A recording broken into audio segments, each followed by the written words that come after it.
Rydberg's death had been a huge blow. Rydberg was the one who had made a police officer out of him. He had taught Wallander to ask the right questions. Through watching him work, Wallander had slowly learned how to read the information hidden at the scene of a crime. Before he started working with Rydberg, Wallander had been a very average policeman. It was only after many years, after Rydberg's death, that Wallander realized he had become not only a stubborn and energetic detective, but a good one. He still held long, silent conversations with Rydberg in his head when he tackled a new investigation and didn't quite know how to proceed. He experienced a brief sense of loss and sadness at Rydberg's absence almost every day.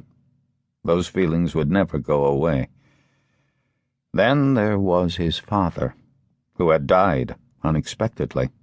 He had collapsed from a stroke in his studio in Luderup. That was 3 years ago. Sometimes Wallander still had trouble grasping the fact that his father wasn't still in the studio, surrounded by the smell of turpentine and oil paint. The house in Luderup had been sold after his death. Wallander had driven past it a couple of times since then and seen that new people were living there. He had never stopped the car and taken a closer look. From time to time he went to his father's grave, always with an inexplicable feeling of guilt. These visits were getting less frequent. He had also noticed that it was getting harder for him to visualize his father's face. A person who died eventually became a person who had never existed. Then there was Svedberg, his colleague who had been so brutally murdered only 1 year ago. That had made Wallander realize how little he knew about the people he worked with. During the investigation, he had uncovered a more complicated network of relationships in Svedberg's life than he would ever have been able to dream of. And now he was on his way to funeral number 4, the only one he didn't really have to go to. She had called on Wednesday, just as Wallander was about to leave the office. It was late afternoon, and he had a bad headache from concentrating on a depressing case involving smuggled cigarettes. The tracks seemed to lead to northern Greece, then went up in smoke. Wallander had exchanged information with both German and Greek police, but they had still not managed to arrest the smugglers.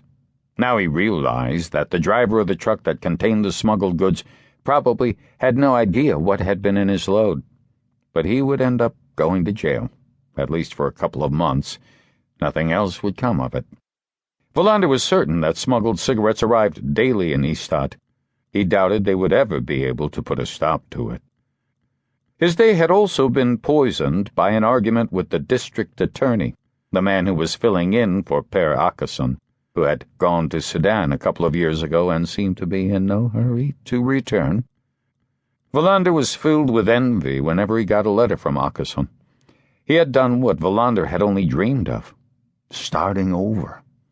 Now Wallander was about to turn 50, and he knew, though he had trouble admitting such a thing to himself, that the decisive events of his life were already behind him. He would never be anything but a police officer. The best he could do in the years leading up to retirement was try to become better at solving crimes and pass on his knowledge to the younger generation of his colleagues. But there were no life-altering decisions waiting for him. No Sudan. He was just about to put his jacket on when she called. At first he hadn't known who she was. Then he realized she was Stefan Fredman's mother. Memories and isolated images from the events 3 years ago rushed back in the space of a few seconds. It was the case of the boy who had painted himself to look like a Native American warrior and set out to revenge himself on the men who had driven his sister insane and filled his younger brother with terror. One of the victims had been Stefan's own father. Wallander flinched at one of the last, most disturbing images of the boy kneeling by his sister's dead body and crying. He didn't know what had happened afterward, except